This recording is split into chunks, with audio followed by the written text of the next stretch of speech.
Hello, and welcome to Season 2 of Wonderstruck. I am your host, Elizabeth Rovere. I'm a clinical psychologist, a yoga teacher, and a graduate of Harvard Divinity School.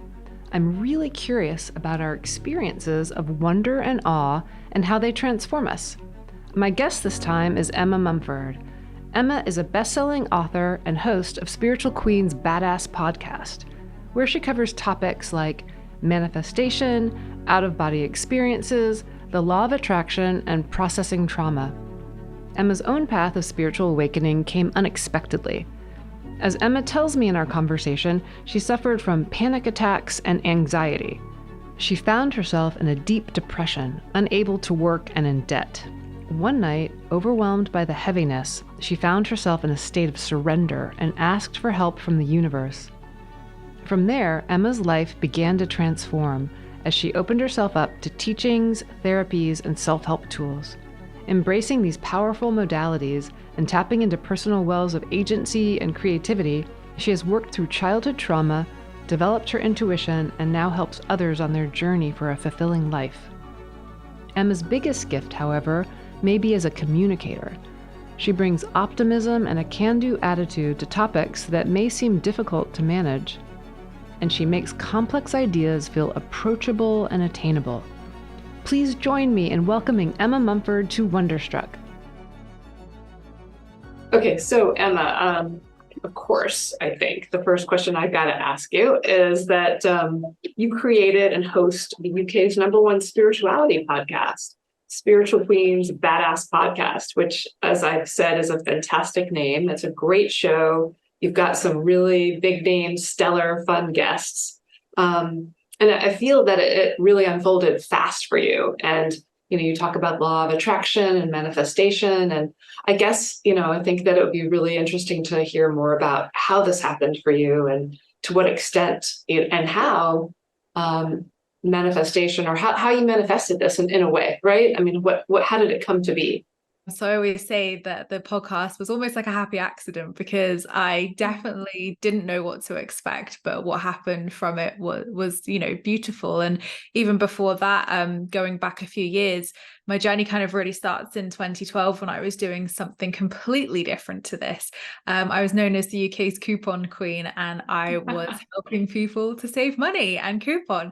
So I think my journey is really interesting because I think everything that I've kind of fallen into has been a happy accident, and I haven't really known that was going to take off, or it was going to be a business, or that it would, do anything. And I think the same really happened with my spiritual journey when I realized I wanted to talk about the law of attraction and manifestation. It wasn't something that I was like, this has been my dream since childhood. I didn't even know what the law of attraction was until 2016. So for me, it's just been great to share these journeys in my life with my audience, with my platforms. And it's just amazing that I've been so lucky enough to have that, develop into a YouTube channel, develop into a podcast, and, have great conversations with people like you, Elizabeth. That's so interesting. And I love how you say that it just sort of, it seems like it just unfolded out of the spiritual work and aspects of the work that you were doing with writing a book or coaching. You're doing the work on YouTube and talking about spirituality. And going back to where you had mentioned that you started with extreme couponing and extreme couponing queen and how that took off. So, clearly, you have a real talent for, for business and putting things out there. And, I know that in your story, you've talked about getting out of debt, and you didn't just get out of debt. Like, you created a whole phenomenon of helping other people get out of debt, which is a beautiful thing. So that's spiritual work as well. That kind of phenomenon of helping people feel more grounded about how they handle debt and finances and money is, people seem to sometimes we split that world with the spiritual world, but it's really not. It's really interconnected.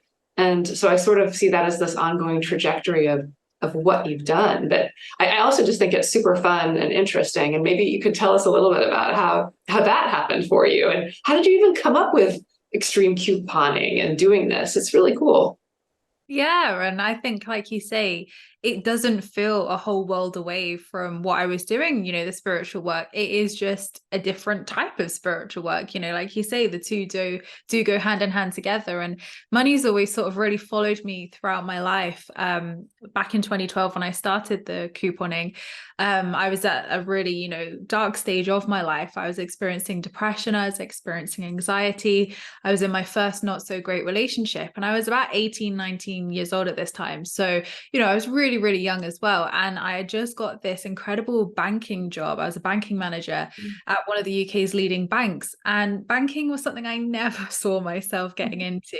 I knew I wanted to follow in my dad's footsteps of being an entrepreneur, but back in those days, YouTube barely existed. There wasn't like influencers or people online. You didn't have a public platform. You had to invent something, you had to have a product. So I never really knew what that would be or what I would invent or anything like that. So I think I kind of put that on the back burner and just kind of thought, I need to get a job, I need to like get some money and just go out into the big wide world. So I sort of fell into role after role after role, then fell into the banking role. So every day I was, essentially putting people in debt. I was giving them credit cards, mortgages, loans. And it was soul destroying, to say the least. I would have these little like 80-year-old little dears come in who I just loved having a cup of tea with and chatting with them. And my manager would be like, have you given them a £10,000 loan? I'm like, no, she doesn't need one. And for me, I loved the customer service aspect of it. I loved talking to people and working with people, but the pressure of having to put people in debt just didn't sit right with me. And although I was really good at what I did, it was, I felt natural doing that, not having to force things on people, if that makes sense. Like they came to me because they wanted that. And equally, as I was going into work every day, I was having these panic attacks. I was having these anxiety attacks because I knew that that's not what I wanted to do. And it was just installing again the situation that I was in at home, which was I'd just taken out a loan for my boyfriend at the time to clear his debts that I knew nothing about until the bailiff started knocking at our door. So obviously I got preferential rates at the bank. So I said, well, I'll take out a loan. You pay me, you pay me each month, gets the bailiffs off our back. And he never paid a single penny of that loan. And we broke up very shortly afterwards. So there was me, 19, 20 years old at this point, with £7,000 debt. I had to leave my banking role because, again, I couldn't even turn up to work. I was just so full of anxiety and these really, really horrific panic attacks that would make me feel like I was having a heart attack or, needed to go to hospital. Because they do feel like that sometimes. They do. You don't know what they are. So for me, I knew, well, I can't go into work because I can't even work if I'm sat in the bathroom, like having a panic attack. So I knew that I needed to leave that job and it just wasn't right for me. And it was too triggering to be around debt and tell people that they couldn't have money as well. It's not just about giving people loans. It's actually when people desperately need money and the computer says no, I have to tell that person, you can't feed your kids this week. And that is just not something you ever want to have to tell somebody. So I knew that it just wasn't where I was meant to be, and it was only making my mental health even worse, to be honest. So I got a part-time job after that, and obviously just wanted to focus on clearing the debt, healing from that relationship, and trying to, decide who on earth I was as a 20-year-old and obviously, what I wanted to do with life.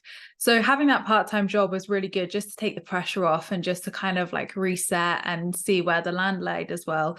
And that's when I came across couponing, because obviously without being able to work full-time, I had I had bills to pay and I also had a loan to clear as well. And I used to watch the American show that we all know and love. And I thought, wow, like this is incredible. Like people can get thousands of pounds worth or dollars worth of food for free. Like imagine if I could do this. That would help me so much to just take the pressure off and have that extra money to be able to clear the debt each month and get it cleared quicker. So I had a look online here in the UK and there was maybe one person talking about it, but it definitely was very taboo.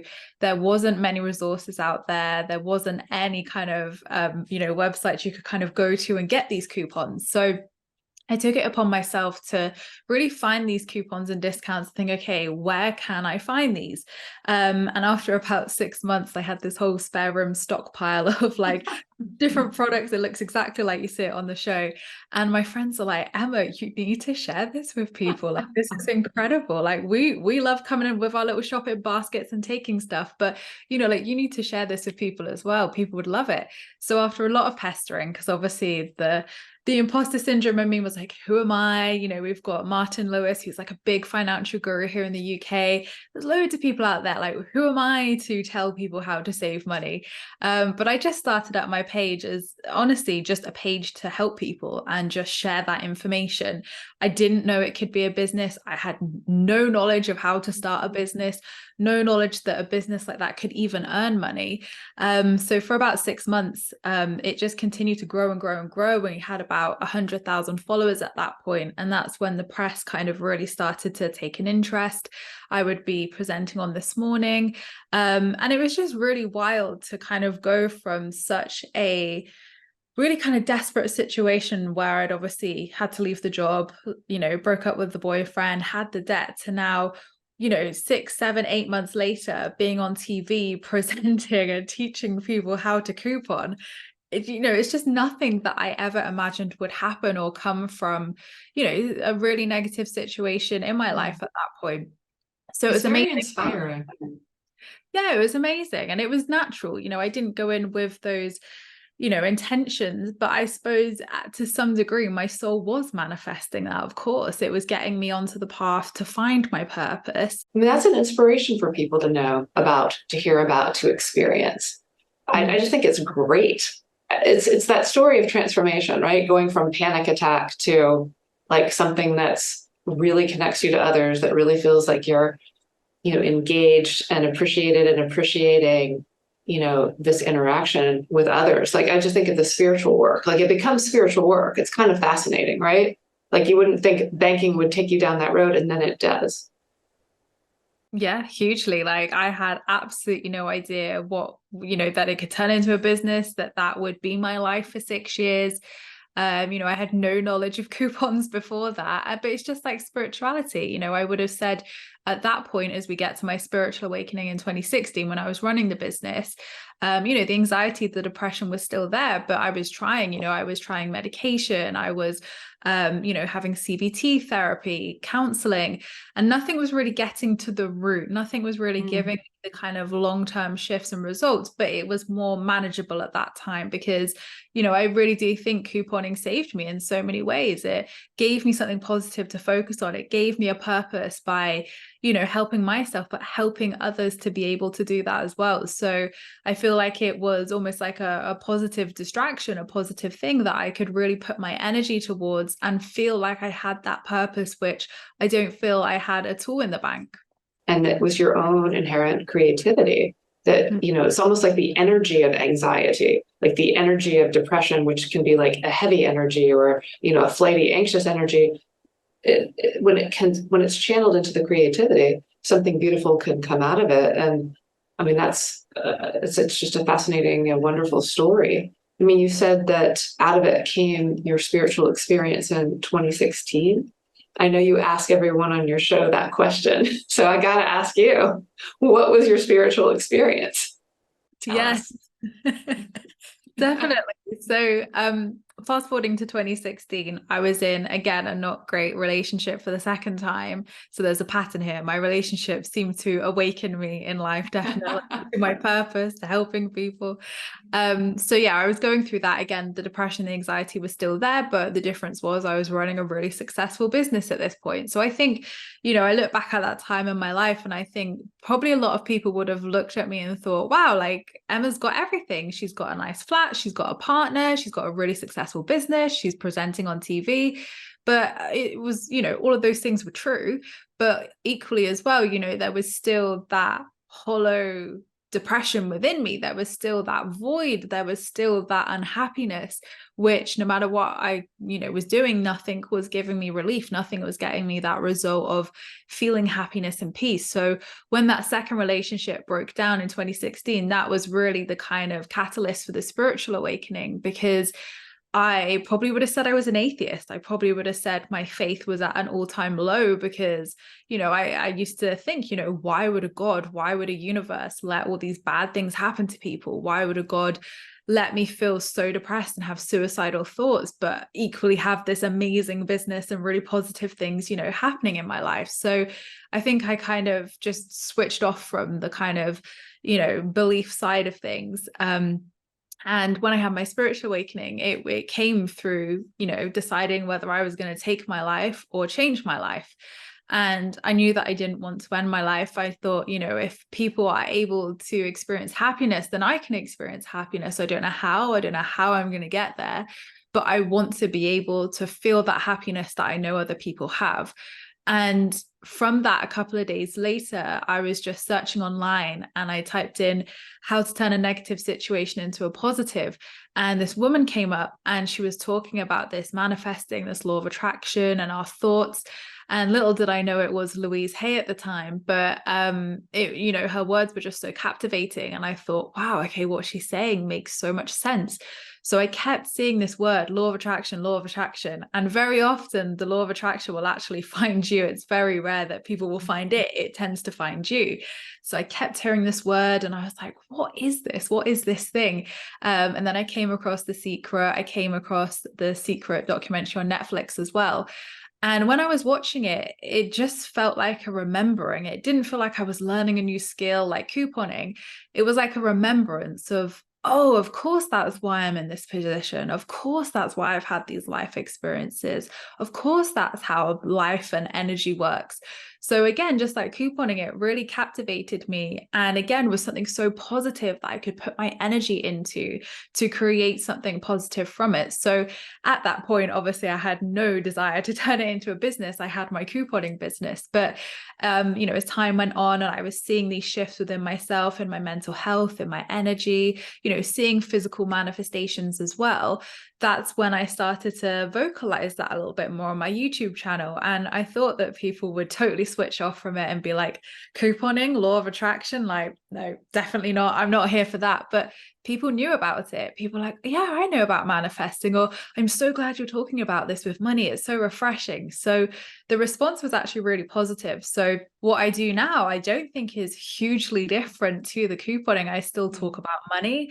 I still talk about money mindset. I still talk about, manifestation and everything, but I feel like it's evolved, if anything. There's so much in what you said that I'd love to ask you about. I mean, the one thing that I'm associating to right as you were speaking is, first of all, it's just like, wow. And, that's, feeling suicidal, having depression and anxiety attacks. I mean, I think that's certainly something that a lot of us can really relate to, a lot of listeners. And, turning it around can sometimes be an up and down process. And, as you talk about it, it feels like, like there's blocks in the process of it, but you were able to really gather that energy and that force. It's like, I don't want to live like this. I don't want an exit. I want to live. I want to be able to really be happy and engage and feel alive in my life.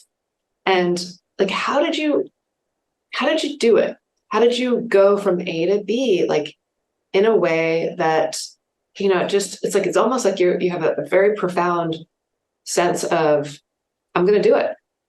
Determination, grit, awareness. Like, how did you do it? Do you see aspects of the steps in that process for yourself?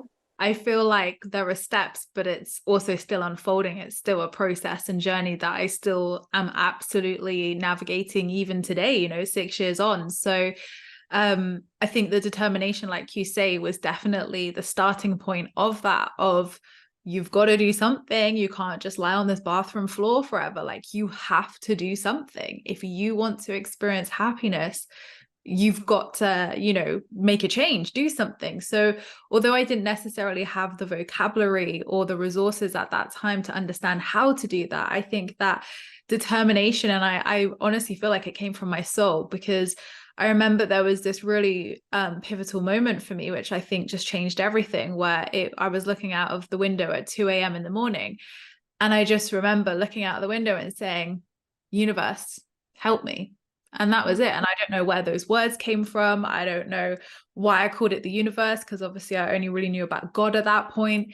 So it was such a profound moment where I felt within me, my ego was almost surrendering, and my soul was like, come on, it's time now. Like, remember who you are. We're here to do this, you know? Yeah. So I think once that moment had happened, that's when, you know, the things started to find me, the law of attraction, self-help, spirituality, learning to love yourself, you know, mental health, working on your mindset. So I would say it was like an unfolding journey. You know, as I wrote my third book, Hurt, Healing, Healed, in 2020, it's been, oh my gosh, the best, biggest journey of unraveling all of this, but it is continuous. Like, it's still unraveling now. And that's why I say, you know, healing sometimes isn't linear. It's not a case of, you know, by that kind of 8-month mark, I was fine. I never experienced any depressive episodes or anything ever again, because I hadn't actually addressed it at that point. It was more those kind of tools and practices to help regulate and just live a more positive life, if that makes sense. Yeah, I know it makes a lot of sense. And the thing that stands out to me too, that is such a key and important piece, is that you said you look out into the universe and you're like, help me, universe, or God, or something that's greater than yourself. And the ego just takes a back seat. Like that aspect of surrendering and creating space for other things to come in, instead of like that whole kind of process of spiraling and, like you said, feeling like I'm on the bathroom floor, which, right, like, you know, in some ways we can all relate to, like, what am I going to do? And it's like, well, guess what? I, you know, might need to ask for some help or surrender that part of the ego, so that the true self, or like, as you talk about in your work, the authentic self, can take some space. And that authentic self is created as something, whether it's God or not, something greater than you. And I think that's a really interesting piece. And then I know you've talked about some of the tools that you've utilized with EFT or inner child work. You know, these are things that to do that are, but it takes bravery to face, you know. And I think that's also something that might be important to underscore, is that while we're talking about manifestation, law of attraction, happiness, joy, like finding your true purpose and path, you know, you don't just get there from saying like, okay, you know, everything is glorious and I'm just going to keep thinking positive. It's like, yes, that's good. You know, keep the positive mindset, but I also got to look at this other side. I've got to look at some of my shadow. I've got to look at these difficulties. And facing them, you know, I think it takes courage, it takes bravery to walk through it. Absolutely. And yeah, so I appreciate you talking about that in your book as well. You know, I think sometimes we all want, like, it's like, what's the easy way out? I got to get out of this. It's like, yeah, okay. Getting out of it is going through it. It's all good. And we want that cheat sheet, don't we? We want that cheat sheet of what's the quickest way to my manifestation? What's the quickest way to the end goal? And, you know, I wish that we could just wave that magic wand and it's that easy. But sometimes it is, right? You know, if we affirm it's sometimes hard. It is. Yeah. Yeah, sometimes. But equally, I found that, you know, with my biggest desires that I've wanted to manifest, there is work that comes with that. And especially, again, unpacking trauma and unpacking the things I had zero awareness of that had happened in my childhood at this point.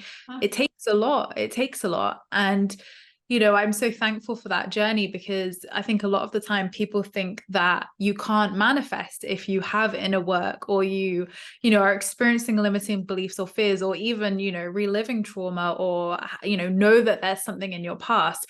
And, you know, trauma can look like so many things. I think trauma can have quite a big kind of like emphasis on it of like, oh no, I haven't kind of experienced any trauma. And I know I was definitely someone who was like, oh no, I haven't experienced anything traumatic, because I didn't want to take away anything from people who had really experienced something really traumatic. But, you know, from what I've learned about trauma and what I've learned about the inner work and subconscious mind, you know, I realized that trauma can literally be someone in the playground saying, you know, well, who are you to do that? And our subconscious mind has kind of like clung on to that and carrying it into our adulthood. So yeah, it's definitely brave for those who are willing to learn and willing to obviously unpack that. But when you do unpack that, I call it like the backpack of life, when you take the backpack off and you're able to unpack that, there are so many miracles and blessings within there, because there's an opportunity to, like you say, let it go and release, so that you can come from, your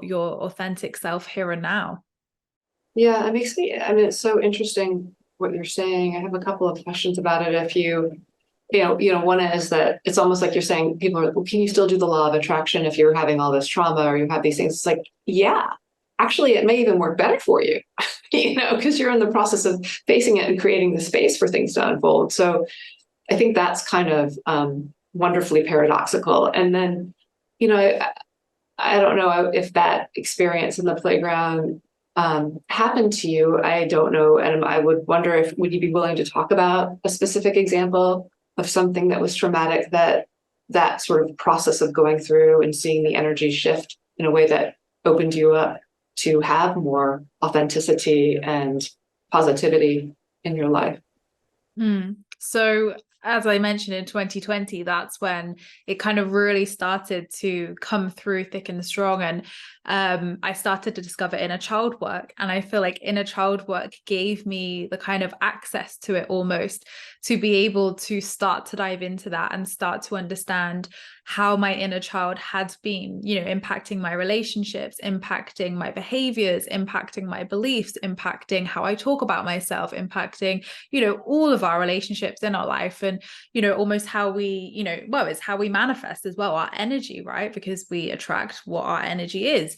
So learning about the inner child was powerful, because not only was it deeply healing in itself to be able to connect to that part of myself that had felt abandoned, that had felt sad, that had felt triggered for so long, but then it felt safe enough for the other things to come up. So during Hurt, Healing, Healed, obviously I explore, my relationship with my parents. I explore my childhood, my inner child. I actually had zero awareness still of really the kind of root, deep, core things that had happened. I had a great awareness of a lot of things, and it had received so much healing by that point to be able to write that book and release that book.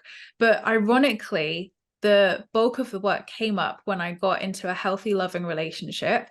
And it also came up after I finished that book, which I think is really interesting, but also it's not coincidental, because as I realized during therapy, that the reason why my PTSD came to the forefront when I was happy was because my nervous system and my body finally felt safe enough to be able to even address any of it. So for years, I'd been living in this place of adrenal stress, of trauma, of, anxiety, of depression. So although it kind of felt confusing to me to be diagnosed with PTSD, whilst I was probably the happiest I had been in a long time, it did really make sense. So from that journey, that was 2 years ago, I got diagnosed when I was writing the book.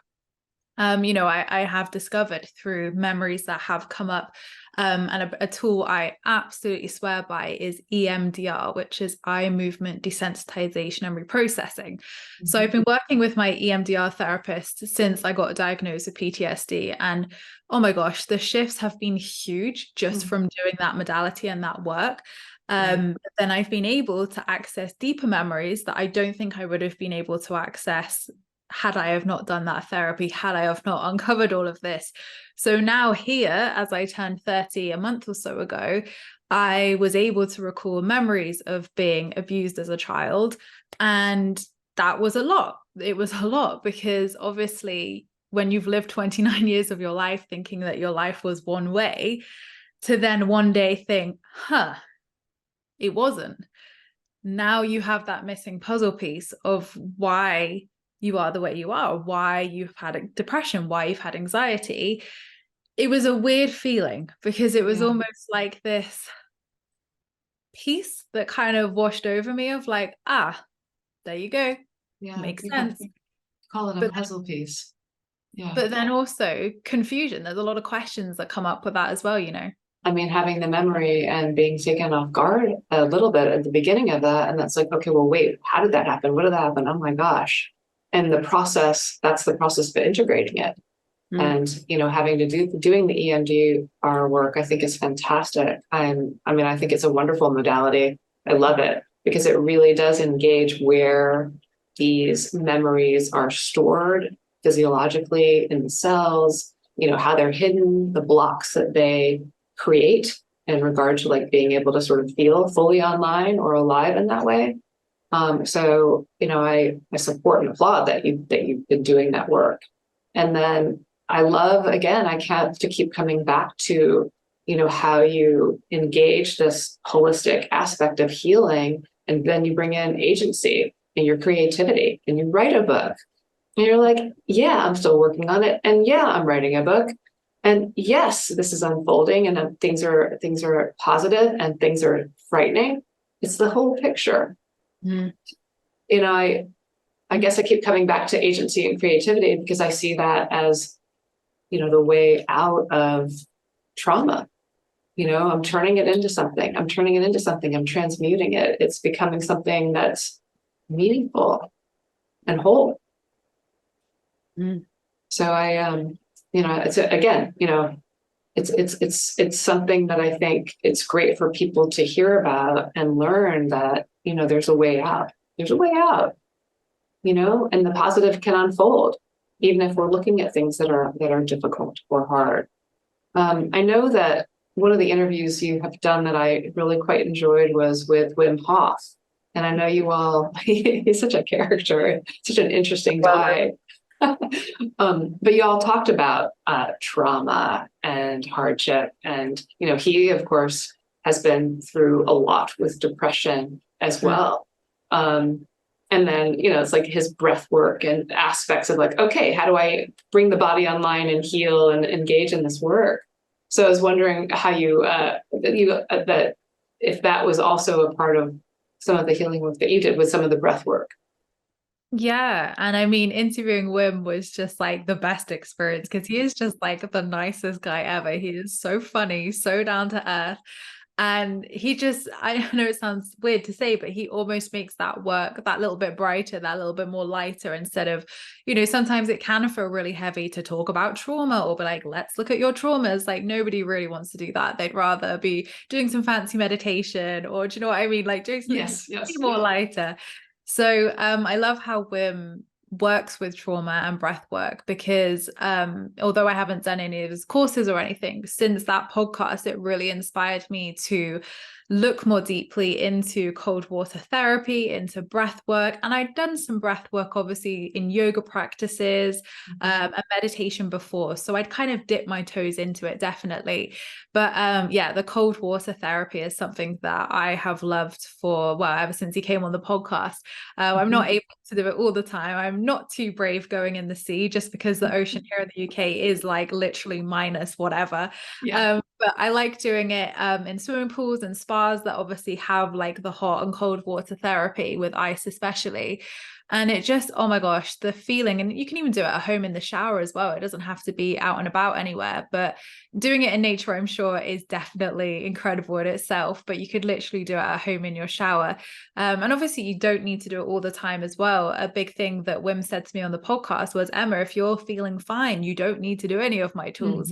It's when you're, you feel unregulated, if you feel triggered, if you are going through a season of your life where you feel you need to reach that little bit deeper for something to help you, then that's when you turn to it. So definitely, throughout the last few years, I have turned to ice plunges, the hot, cold water therapy, and it just gets me straight back in my body. And I think that's really important when you're working with trauma, especially physical body trauma, is to get back into the body and to regulate. And I would say probably breath work, EFT, which is emotional freedom technique, and the cold water therapy together have, really, really helped me to ground back in, regulate, and help me through, along with the cognitive side of things as well. Right. Yeah. No, it's like the whole body approach to it, which is fantastic. It's great. That when I was listening to that interview, it also, when you all were talking about trauma, it reminded me of Viktor Frankl a little bit. And, like Viktor Frankl was a survivor of concentration camp in World War II and, wrote the book Man's Search for Meaning. And, he talks about like like maintaining it, having to maintaining a sense of humor, right? Finding meaning, and like the whole concept is like, yes, in spite of it, in spite of all of this, I'm still choosing to say yes. I'm still looking at positivity, or actually possibility. Maybe not even positivity at moments, but possibility. And I just, I think it's the whole big picture, right? Like, yes, in spite of some of these things. And then what does that do in the process of like looking at how things unfold, or, what you put your mind on then starts to unfold a little bit, like with this law of attraction or manifestation. I am saying yes. And maybe that is scary and brave, but it's the direction I got to go rather than the other. And So I was going to say, we're the creator of our life. So, in those moments where I have been like, no, I am going to be happy. No, I am going to face this. I am going to feel free and peace and happy. Like I think with the law of attraction and manifestation, why it gets so much stick sometimes is because it can feel like this kind of superficial, just be positive. If you think bad thoughts, bad things are going to happen. And the law of attraction is not that at all. And I think it's a big misconception, because that can bypass so many opportunities to genuinely feel happy. And when we, hence why I wrote Hurt, Healing, Healed, when we allow ourselves to feel our emotions, feeling is healing. And the biggest mistake I made along my journey, especially in those early days, was trying to suppress the thoughts that was coming up. I'd be watching things, reading books on manifesting. I'd be like, all right, I must think positive. I must reframe this into a positive. And sometimes you just can't, and that's okay. Sometimes there are situations in life where you can't just reach for a positive thought or reach for the bigger picture of why this is happening, because we don't have access to that at that point.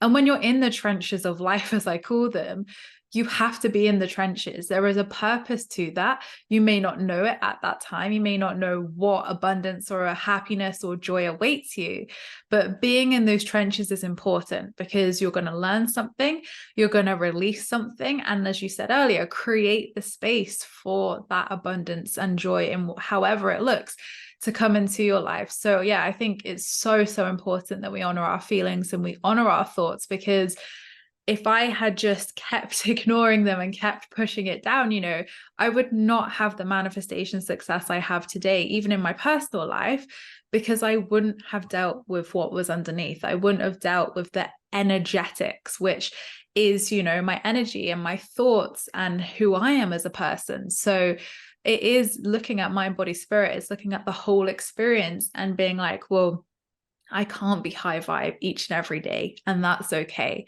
because I'm going to honor myself, because I know that the more I honor myself, the quicker those emotions and funky feelings will pass through me. Exactly. I think that it's wonderful and very beautiful what you just described and said. And, like nobody wants to go in the trenches, but as you said, there's healing and release in it. It's the way to get unstuck. It's not the opposite. It's the pathway of healing. And I think you're right that there's a way that people sometimes will be like, oh, law of attraction or manifestation, it seems so superficial. And I love how you're talking about it, because you're demonstrating and expressing how, you know what, actually it's not at all superficial. And it also makes me think, like, anything in life can be used as a bypass. It could be one's Catholicism. It could be one's, binge watching television. It could be one's workaholism. You can pick whatever you want. It could look as glorious and virtuous or not, but whatever we have the capacity to bypass using anything and not dealing. We're all very good at it as humans. So anyway, I just wanted to underscore that. I did want to ask you, because this is the Wonderstruck podcast, if you could tell us about that experience you've had that stands out to you from long ago or recently, of awe or wonder, and whether that's been something that's impacted you in your life. I think there's probably so many moments, but I think The moment that I shared with you earlier, the looking out the window and just saying, God, the universe, help me. I think that was very profound and a moment of awe for me, because it was an experience that I hadn't had before, because it was that surrendering to the soul. And I didn't know that that's what it was at the time, but, looking back, that feeling definitely was that. So I think it's just so interesting how moments in our life where we feel like we're kind of falling apart is actually us falling together. Yeah. No, that's just really well said. And I appreciate what you said about that being a process of wonder and awe and, exploration and unfolding. It's pretty cool. And I want to wind up and just say thank you so much for being here on Wonderstruck and talking with us today. It's really, really, really been an honor and a pleasure to speak with you. Thank you so much, Elizabeth. I've loved it. Thank you. That was Emma Mumford. Thank you so much, Emma. For more information about Emma, her books, and her podcast, you can visit emmamumford.co.uk. Please come back next time on Wonderstruck, when I'll be joined by Qigong master and healer Robert Peng. For more information about Wonderstruck, our guests, and our events, check out wonderstruck.org. And please follow the show on Apple Podcasts and Spotify, and subscribe on YouTube. We truly want to hear from you with your feedback, reviews, and ratings. You can also follow us on Instagram, X, TikTok, and Facebook at Wonderstruck Pod. Wonderstruck is produced by Wonderstruck Productions along with the teams at Bailey Newman and Freetime Media. Special thanks to Brian O'Kelly, Eliana Eleftheru, Travis Reese, and Nikki Dindo. Thank you for listening. And remember, be open to the wonder in your own life.